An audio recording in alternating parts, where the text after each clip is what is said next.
Hello, what's up, Beji? Ayan tayo. For today's video, guys, ayan, binaybay natin yung init sa kalsada. Grabe, sobra init. Andito tayo ngayon sa may, guys, saan nga to? Sa Villamor. Pasok tayo ng Villamor. So, ayun guys,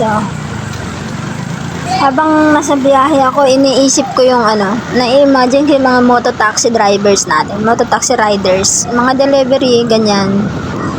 So, nai-imagine ko, naiisip ko, mantik-mantikan pa nga ako mag-apply noon kaya lang ayaw lang ni mister, kaya, ayun, di ko tinuloy. Tapos naisip ko lang, habang nasa biyahe ako, eto, grabe, ang init pala, sobra. Na ang hirap-hirap pala ng trabaho nila, ginagawa nila, bibiyahe sila ng ganitong kainit, sobra. Imaginein mo yun, tingnan nyo ang init, 'di ba? Nasa silong pa nga yan ako, pero talagang damdam ko talaga yung init, sobra talaga mga basic. Ganyan kahirap yung mga motor riders natin, mga mototaxi riders natin. Tapos sabayan mo pa ng ganitong traffic. Pero sa ngayon guys, bes, hindi pa yan ma-traffic sa na ganito stoplight lang yan guys. Hindi pa yan ma-traffic kasi hindi pa siya rush hour. O di what more na pag rush hour. Tapos ganitong kainit. Buti na lang yung rush hour na yan, mga around 4, 5 and up, ganyan. Hindi ay doon na siya ma-traffic pero hindi na siya mainit. Lang talaga yung ulo mo sa traffic. Sobra. Ito pa nga lang, grabe na. Mahirap talaga yung mga trabaho nilang ganun. Pero bilib ako sa mga lady riders na nagmamoto taxi. Kagaya nila yung vlogger na si Lodi Chia Malupit. Yan, talagang na-inspired talaga ako sa kanya. Idol na idol ko talaga yan. Chia Malupit, shoutout. Shoutout sa'yo, Lodi. Pero para sa akin guys, ito, pa-chill ride lang.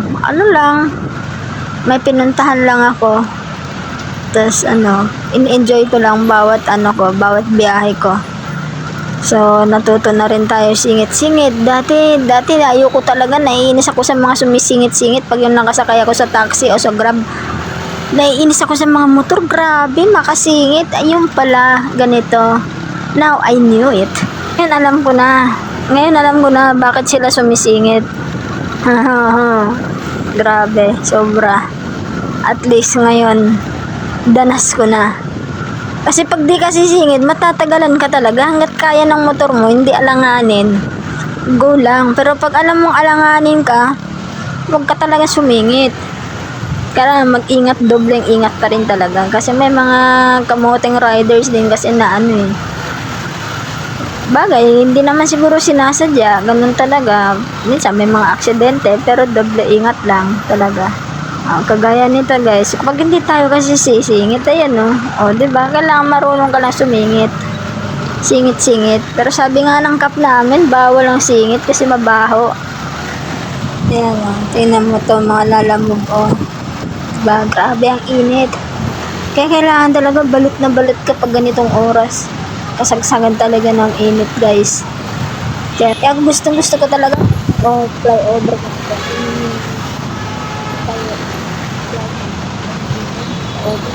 yun na yun. Kasi nasa silong lang, hindi masyado nainitan. Grabe. Kaya pala yung mga ibang riders na nagkukulay kayong manggi talaga, kulay Pinoy talaga. Ako nga dati, ang puti-puti ko sa tagal ko nagmotor-motor, naku po, grabe na yung aking kulay. Pero para sa akin, di bali na. Ang mahalaga, nag-enjoy ako bawat rides ko. Malapit man lumalayo, talagang ninanamnam ko po talaga yung kasi gusto ko po talaga magmotor. Kaya talaga nagpursige po talaga ako mag-practice noon. Tapos hanggang sa natuto ako, ayan, ito ngayon. Di ko lubos ma-imagine na ito. Dangon dati, tinitingnan ko lang sila, nangangarap ako. Ngayon, ito, ginagawa ko na. Nasa gitna na ako ng traffic, kalsada. Ayan. Pero grabe, sobra. Lalo na pag nakapunta ka sa mga nature lovers na yan, sa mga rides na yan. Ako, grabe, hindi ko talaga tatanggihan. Kaya kayo, kung may mag-imbita sa akin, hindi ko kayo aayawan. Oo. Sabi nila, na-addict na daw ako sa pagmumotor. Aba, nasasabi mo lang yan, Beshi. Kasi hindi ka pa marunong, subukan mo, try mo. Kagaya ko. O ngayon, nasan na ako ngayon? Ayan o, binabaybay ko na yung napaka-delikadong kalsada tutusin. Pero guys, sa totoo lang talaga, napakasarap talaga, nakaka-relax talaga ng isip. Nakaka-release talaga ng stress yung nagda-drive ka, lalo na pag sa mga yung papuntang mga Rizal, Tagaytay. Sa ganito pa nga lang kahit mainit, talagang hindi mo feel ang init pag talagang na gano'n ko kasi ako lahat talaga ini-enjoy ko bawat rides ko Kaya sa mga motor riders dyan, mga delivery riders na nakamotor, naku, saludo po talaga kami sa inyo, grabe. Araw-araw, isipin nyo, araw-araw ginagawa nito, hindi lang yung 8 oras. Maabot pa yan sila ng mga 10 oras. Pataas. Grabe. Init. Pero bilib ako talaga yung iba, napakabilis. Bilis mong patakbo.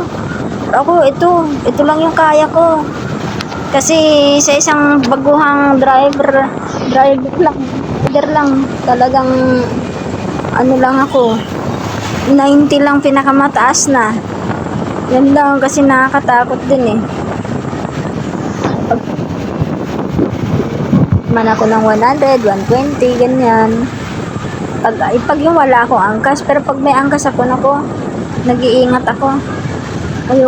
Ayoko mandamay ng buhay ng iba. Pero nagwa 120 ako pag yung alam kong wala namang masyadong sasakyan. Kasi sa C6 naman kasi bawal naman kasi talaga yung kung babagal-bagal ka, bubusinahan ka talaga. Oo. So, ayun mga gabeshi, matapos ko ang lakarin yung aking nilakad, alhamdulillah, accomplished naman. Sa ilang araw ko pabalik-balik, at least, ngayong araw, na-accomplish na siya. Alhamdulillah. Buti na lang talaga. So, ngayon guys, patuloy pa rin tayo naglalakbay.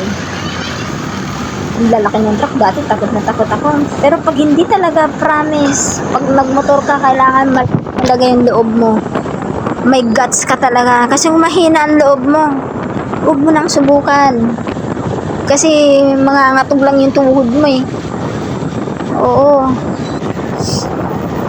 Kaya ako talagang nag-iingat talaga ako. Tsaka tandaan po natin, bago po tayo bumiyahe, huwag po kalimutan pray. Yes, magtawakkol po tayo. Pray po tayo. Ako ganyan lang po talaga bawat biyahe ko. Sa umpisa talagang nakadanas na ako yung unang siguro mga 1 buwan, 2 buwan, nagmamotor. Ang dami kong gasgas, grabe. Siko, sa may puwitan, butas yung ko, labas yung laman. Pero hindi ako sumuko. Hindi ako natakot. Mas lalo ko nilakasan yung loob ko.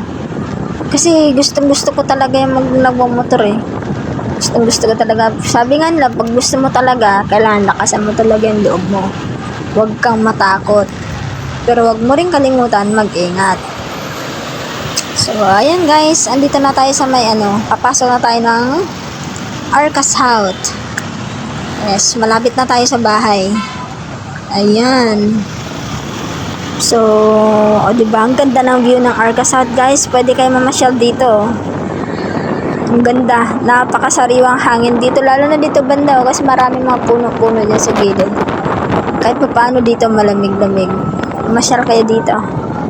Dalhin nyo yung mga jowa nyo. Huwag lang yung mga kabit guys kasi may dito, may mga nagbabantay na dalhin nyo lang yung inyo. Okay? So, ayan guys, malapit na tayo. Dito sa kabila guys, sa loob ng sa may tapat ng LTO. Lagi may checkpoint dito sa kabila. Grabe, halos araw-araw. Araw-araw talaga yung checkpoint dyan sa may tapat ng LTO. Kaya yung mga walang lisensya, naku, huwag na kayo magtangka. Kasi halos araw-araw talaga dyan. Kasi araw-araw ako dumadaan dyan eh. Palabas, papasok. Lagi talaga ako nag-checkpoint. Buti na lang, kompleto tayo, syempre. So, ganun na lang guys. Hanggang dito na lang muna. Hindi ko alam kung ano naintindihan niyo sa aking mini vlog, moto vlog. Kaya sa susunod na video, mas gagalingan pa natin. Yung mga ka-reels dyan follow and share lang, like. Huwag kang mag-react kapag hindi mo tinapos ang video.